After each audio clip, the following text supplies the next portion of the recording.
Well, again, I'm here because I'm not David. And really, I'm kind of glad I'm not David tonight because he does that deep dive thing. We watch it every week. It's one of those things we don't miss because every once in a while he'll come out and I never knew that. And I won't say twice his age. Well, I am twice his age. So it is good. This will not be one of those times when you'll go, I never knew that. But I think it'll be important. Now I'm going to do one of these tests to see how old you really feel. See if you can remember this song. I was tired of my lady. We've been together too long. Like a worn out recording of her favorite song. So while she lay there sleeping, I read up the paper in bed.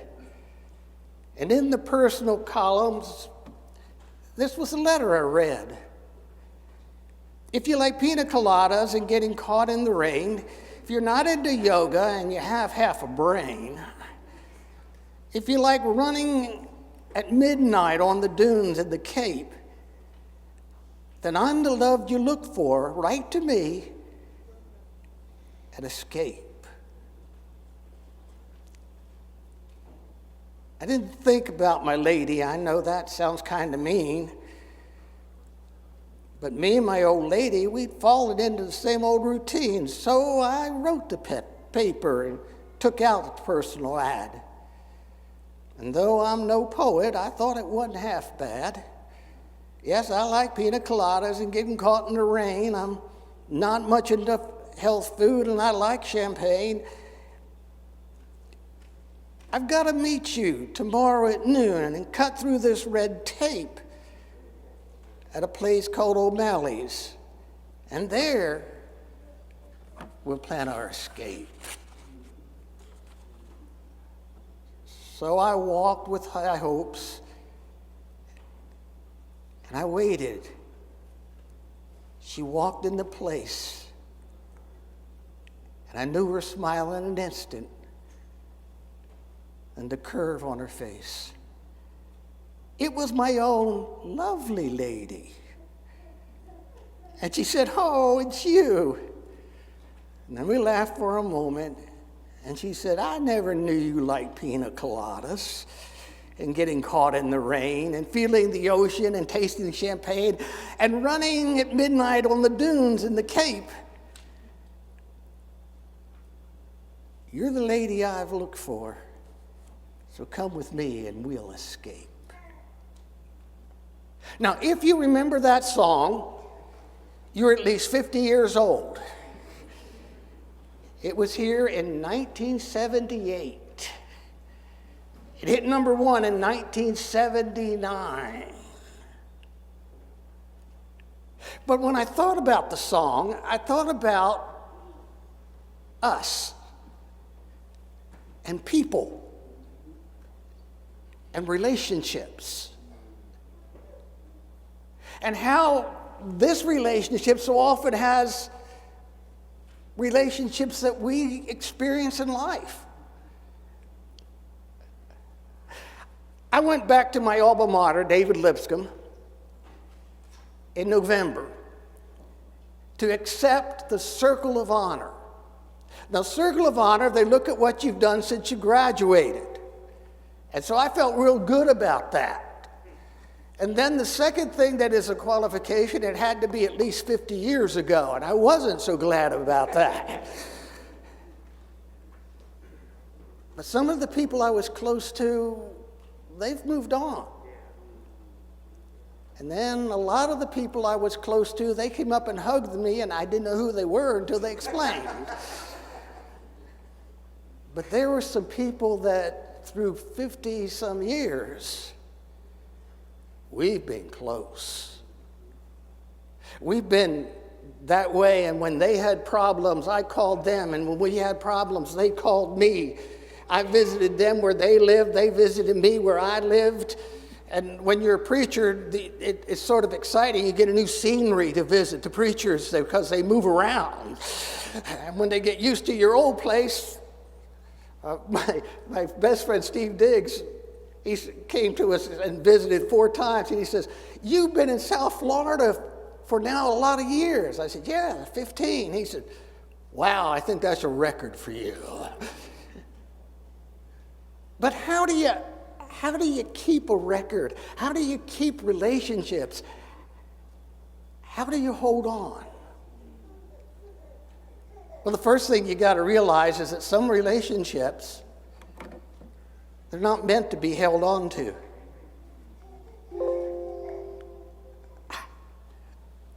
For instance, in Proverbs, he says this: "A hot-tempered person must pay the penalty."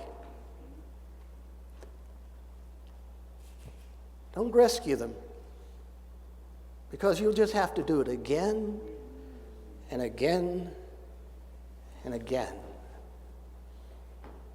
You ever around people like that that get mad at the drop of a hat? They're very hard to have relationships with. Because no matter what you say, if you say something they don't believe, you're in trouble. And it's really hard to hold on to a relationship when you're with people like that. Proverbs is kind of big on this theme. Do not make friends with the hot-tempered person. Don't associate with someone easily angered, or you may learn their ways and get yourself ensnared. So if you've got that hot-headed person, they can be very hard to be around for a long period of time, because sooner or later you're going to come across differences. Right now, the hottest type of differences is political. If you are of one party and somebody is of the other party, you're not allowed to be friends. They think somehow that's betraying somebody. Last time I checked, that was just saying that you were an American and that you had different viewpoints. Of course you do. I've been married to my wife for 53 years, be 54 in July. And you won't believe this, we have differences. And I tell her she can have her differences. She can be wrong if she wants to be. It's all right. But we don't make our differences big news. And we don't get upset over our differences. Because anger is cruel. It's overwhelming. And who can stand before jealousy? That is, where one thinks they have all the answers and the other person has none. Ecclesiastes, do not be quickly provoked in your spirit, for anger results in the lapse of fools.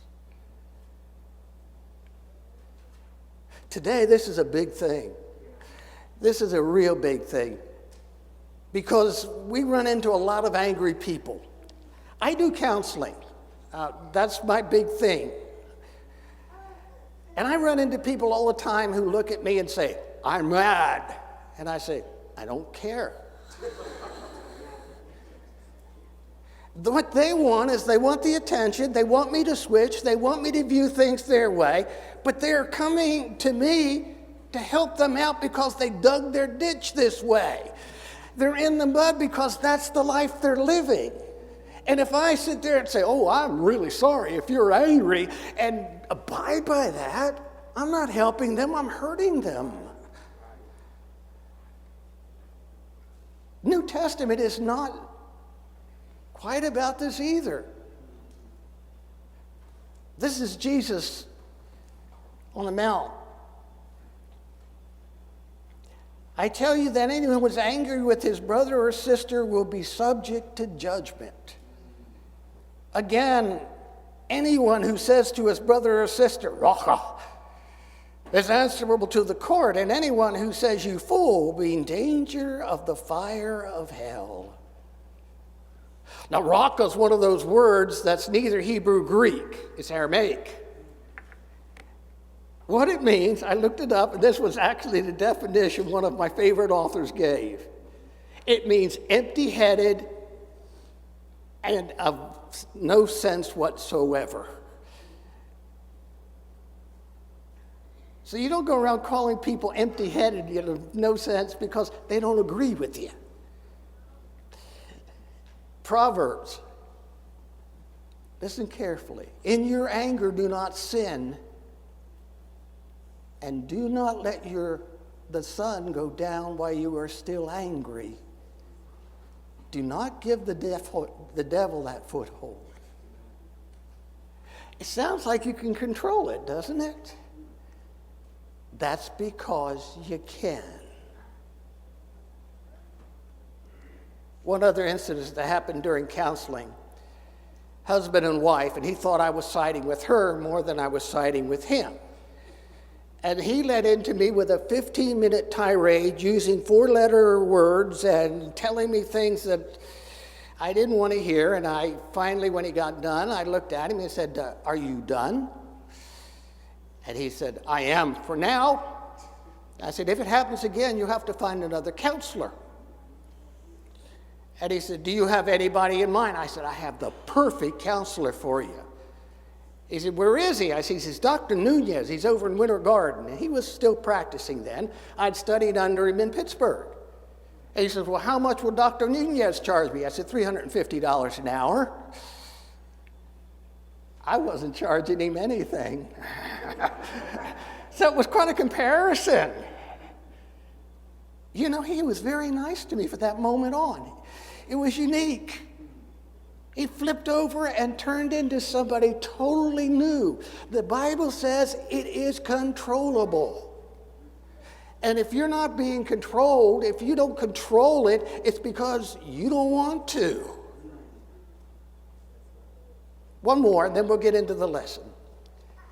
My dear brothers and sisters, take note of this. Everyone should be quick to listen, slow to speak, slow to become angry, because human anger does not produce the righteousness that God desires. Okay, we've dwelt on that enough. You probably have gotten it. So let's talk about people. If you're in a relationship with people, you're going to have disagreements. 69% of those disagreements are not solvable. They are called perpetual arguments. In other words, you will get together and you will argue this again and again and again and again and again, but you will never resolve it. Knowing that is important. Because if you spend your time here, you're not going to have much of a relationship. There are some different types of couples. The first is the conflict-avoidant couple. This is the couple who decides we're not fighting about things. We're just going to get together. My wife and I are this type of couple. We don't fight about things. And that's really different. She was raised very different than I was. I was raised in Pottstown, Pennsylvania, which is next to Philly. And there was always something happening. There was always something you can go to. They have the Eagles. They have the 76ers. They have the Phillies, and they're good sometimes. She lived in West Virginia in a little town called Farmington, which is way out in the boonies. Her dad was a farmer. So I'm used to the faster life. She's used to the slower life. And when we first got married, it was a problem. She would ask me every night after we got married, what do you want for dinner? And one night I said, I think I want beans and ham. And when I got home, she was cooking, and there was these string beans with some ham in them. That's not what you mean with beans and ham. You get these little kidney beans, and you put them in a lot of juice, and you throw some ham in there, at least a ham-a-hock, and you get a whole new flavor. She did it one way, we did it another. Christmas time, whenever you got there, everybody just ripped their packages open. And we got through, and then we ran over to my Aunt Pearl who lived next door. We ripped our packages open again. It took us 10 minutes to get all of our packages open. My wife's family. You go by age, youngest to oldest. You open the package and try not to rip the package, the foil around the package, because it can be used again next Christmas.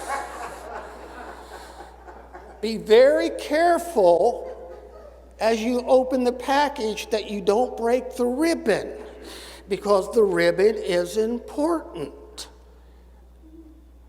You open the package, you take the present out, you hold it up, you go, ooh, this is nice. You fold it back up, you put it back in the package. And that was Christmas. Our Christmas dinners were way different. I had a Pennsylvania Dutch grandmother who, she could cook the top out of anything. She was great. Went to Sue's. They had oysters for Christmas. You don't eat oysters at Christmas. That's something you eat at the beach in the summertime. You don't eat it for Christmas.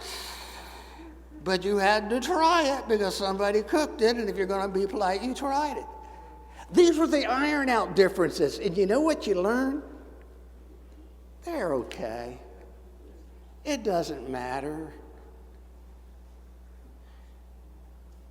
That's the kind of covenant avoidant couple.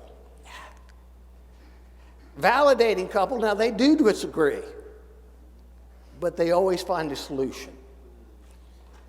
They're the kind of people, when they disagree, they sit there and say, can we compromise? Today we do what you want to, tomorrow we do what I want to. Or we decide that we'll never stop at this place again because it wasn't a very nice place. Or we'll come together and decide whether you go to the beach or the mountains. And you can alternate years. There's always a way to validate couples. This is the couple that's tough. Volatile couples fight. And they fight really tough. Okay, I've got some things here. The avoiding couple chooses not to discuss differences. These are the two types. We do not agree, so let's not discuss it. They talk about everything. They're interested in each other's feelings. They spend together time talking, but it's no big deal if we're different. In fact, if my wife was just like me, I don't think I would love her as much. In fact, I know I wouldn't. I don't like me sometimes. It's the differences that drew us together. The conflict avoidance, these are the happiest. They don't have anything to fight about. They just enjoy time talking. The validating couple, very good couple. The couple's willing to discuss any problem, and it gets intense. But they do find compromises. But the validating couple, they're willing to discuss any problem, but it's going to get intense. They don't compromise. They don't give. That's the volatile couple. The trouble with this couple is they want to win. My daughter used to have a saying.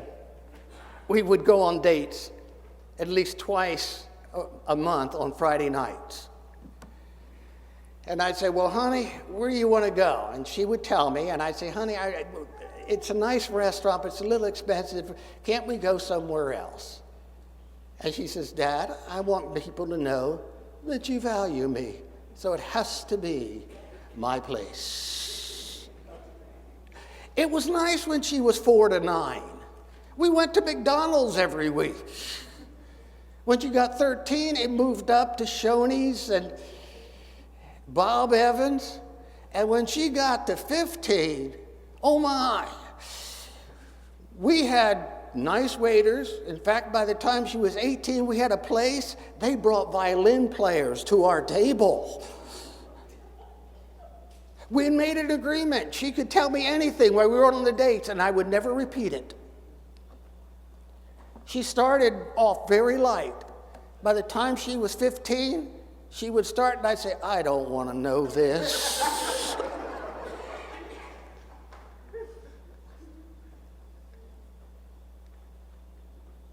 But we didn't fight.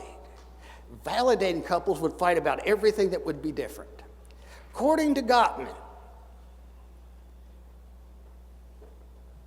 when you fight, there needs to be some rules.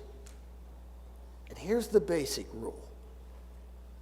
If you don't remember anything else, remember this. There should be 5 positives to every negative in an argument. Usually when we argue, we go after the jugular, we don't have any positives. But if you want something to work, it takes 5 positive things for every negative. How do you add positivity? You're going to see this again, by the way. I believe in it strong. Apologize. I didn't mean that. I'm sorry you did that. That was unthinking. That wasn't very kind. Yeah, I promised that and I broke my promise, and I'll try not to do it. It's that understanding, an apology that stops things. A smile will work.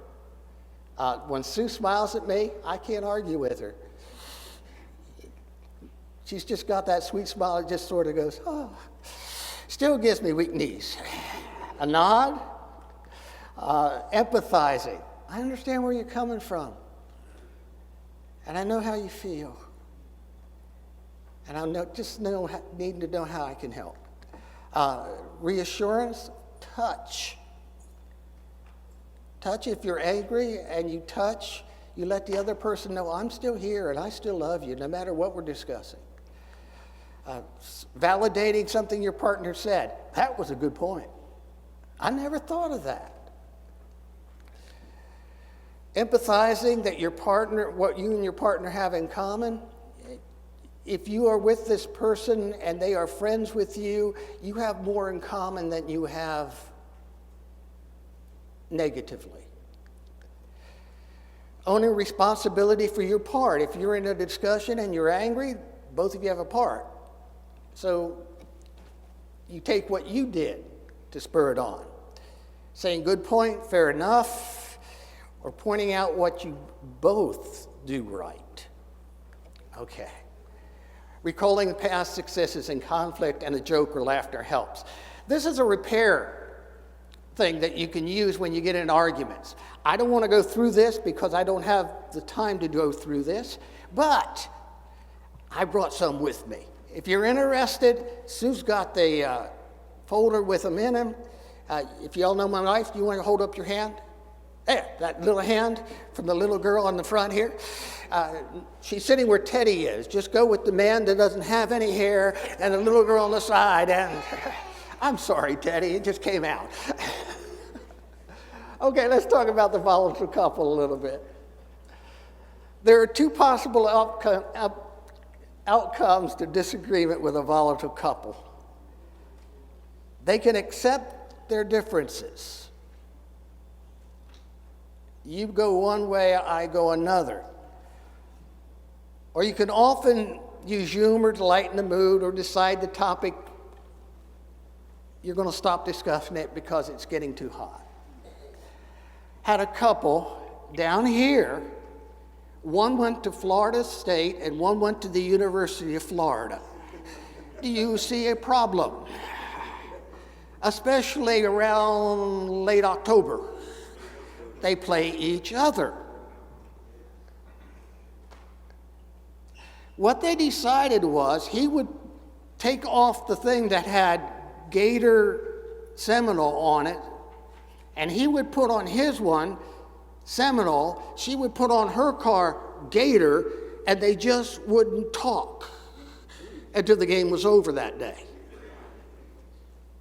And then they would go back and they would talk. Game was over, nothing worth fighting about. Because if they did, it would get nasty.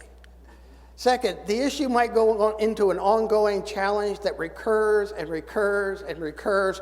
Remember, a lot of this never gets solved. So if you find it coming up and up and up and up and up and up, Make it a rule, we just won't discuss that again. There are things that I discuss with my close friends that we don't talk about. We don't talk about how to raise kids often. They raise their kids basically the way they were raised. And you come and say, okay, you're doing the best you can. We just won't discuss the way I did it. We don't talk politics because it's such a vicious thing now. And a lot of people are different than I am.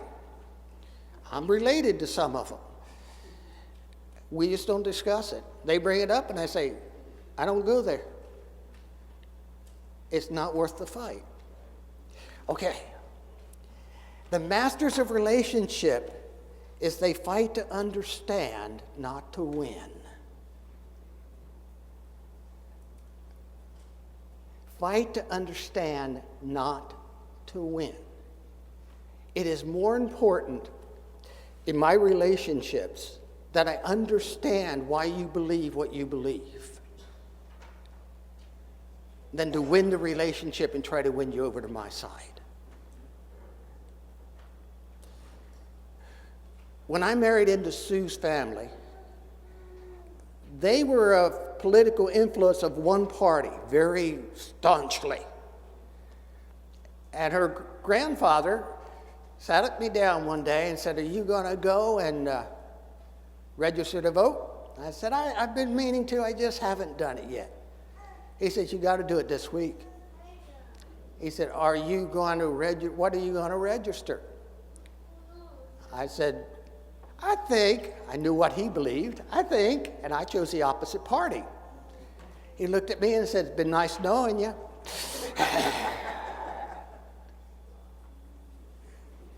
And I ended up registering the same party.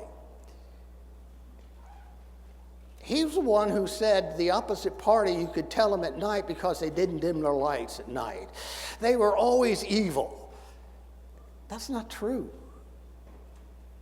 They're good people in every kind of thing. I actually have a relative that's a libertarian. They don't believe anything the first two parties believe at all. In fact, she wants to shut down the government. And sometimes I agree with her. You just need to understand each other. That's a goal. Okay. Ask questions that help you understand where the other person and how they came to their conclusion. People don't get there by accident. Things have happened in their past, and they've made decisions based on those things that have happened in their lives. So find out what happened in their lives. Sometimes it's big, sometimes it's little, but it has really made a big difference in their lives. Get to understand them. Second, if something in their past that led them there, be understanding and help them realize the past is the past. The one thing none of us can do is go back into our past and change what we did. I wish I had that power, because I messed up. And I mess up a lot of times. And it'd be nice if I could just go back and redo things. Michelle wrecked a new car, our first brand new car. She was 16 and it snowed in Pittsburgh. And we left saying, Michelle, do not take out my new Subaru on the roads. They're slippery.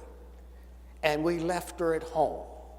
We got back, and she was gone, and the car was gone. She called. I said, Michelle, where are you? She said, Dad, I wrecked the car, and I hit it, and I hit this tree, and it looks terrible, and it looks crazy. I said, Michelle, where are you? She said, well, it really looks bad, and I really don't want to tell you where the car is. I said, but Michelle, you're where the car is. Tell me where you are and what you feel. I'm down by the post office. I said, I'll be there. Now, when I got in the car, my first thought was, I'm going to kill her when I get there.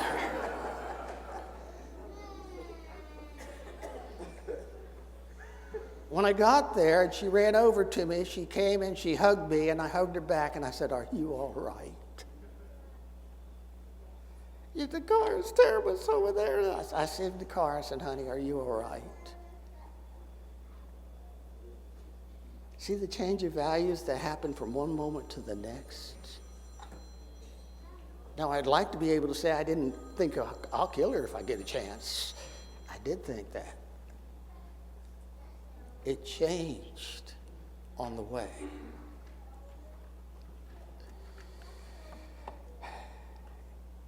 This interjects empathy, and allows both sides to express themselves without fear of judgment. That's where you want to end up, on the same wavelength. Learn to make repairs. This is where they come in. I love this. John Gottman points out, this doesn't have to be big. He found two people who really went after each other, and he has what he calls the love lab. He brings people in. It's kind of, he says, every day, except they take your urine twice a day. They hook you up to a machine that tells you what the blood pressure is and how much you're sweating, and it records everything that you say. But it's just like being at home. They fought, and at the end of the fight that was vicious, the husband, who had this really funny grin and a bow tie on, said, "Now that we've destroyed each other's personalities, how about a piece of cheesecake?" I love it. This wasn't worth what we just did.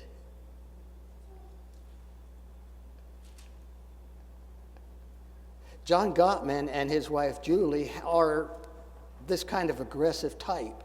They were in a very fancy restaurant and they got into a very harsh argument. And John Gottman remembered when he was in college, there was this thing where you try to outdraw the sheriff. And if you outdrew the sheriff would say, "Oh, you got me." And he would fall over and say, "Good shooting." So in the middle of this argument, John Gottman decides to perform that to end the argument.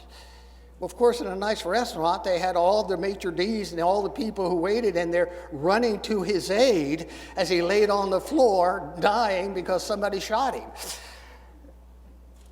He said it was very nice getting that kind of attention. So be able to make repair. Oops, wrong way. Hey, I'm going to go back and start all over.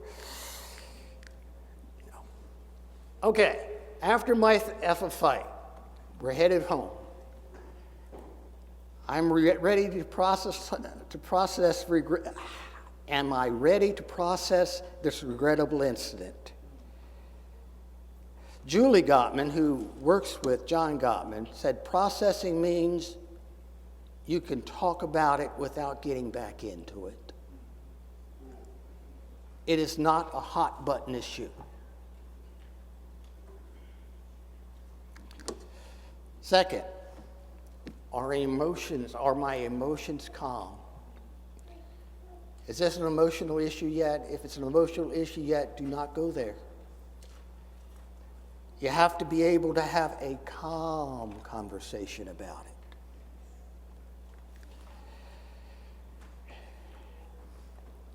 Am I willing to understand how the other person got to where they are? If you want an example how to do this, watch the disciples and Jesus. Boy, he treated them different. But he was so good at keeping them going together.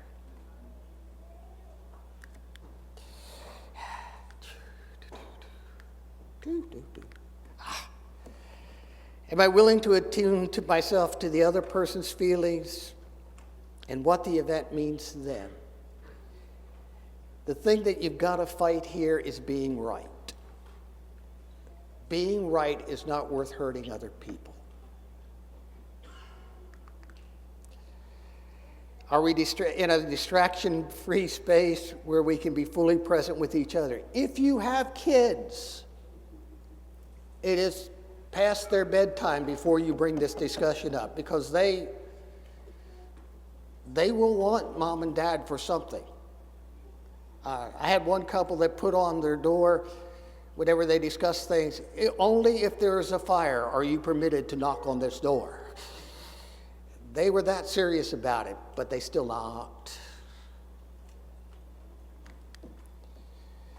John Gottman, concrete findings for successful relationships is the ratio of 5 interactions, 5 positives for every 1 distant.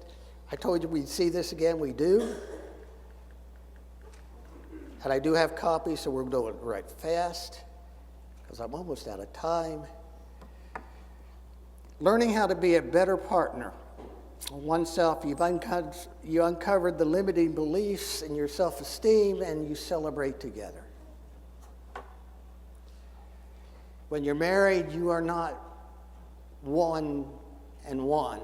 You are one person together. You make it together or you sink together, but you are together.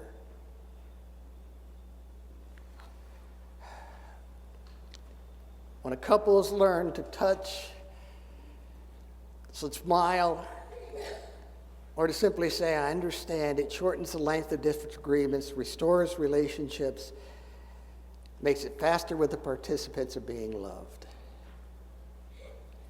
And the Gottmans learned that once you start practicing this, the longer you do it, the better you get at it.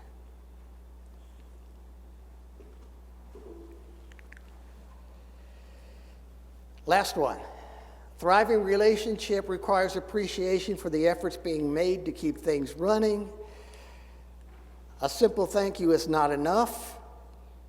You should tell your partner why you agree and why you're grateful that they're making the overtures to get closer.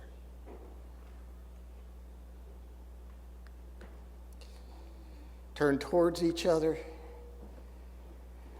Alliance is the first to your husband or wife, second to your children, and then other relationships. I believe this really strongly. You can talk to me, and if you've got problems with me, we will talk. But don't come to me and start putting my wife down. Don't come to me and start putting my daughter down or my grandchildren or son-in-law. Don't put them down. You got problems with them, you can go to them, but don't come to me with it.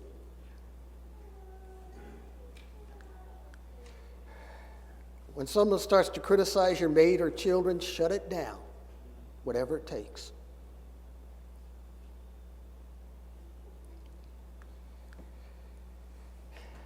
Turning towards each other means being friends. The couple talks, they have friends, and they are friends.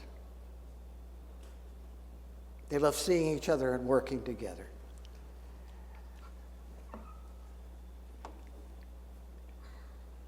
We're Christians. Boy, does that make a difference.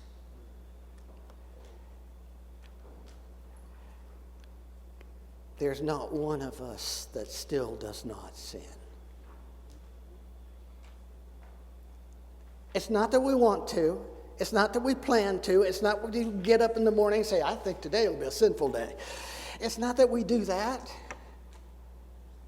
Our whole will is to be what God wants us to be, but we don't get there because we can't.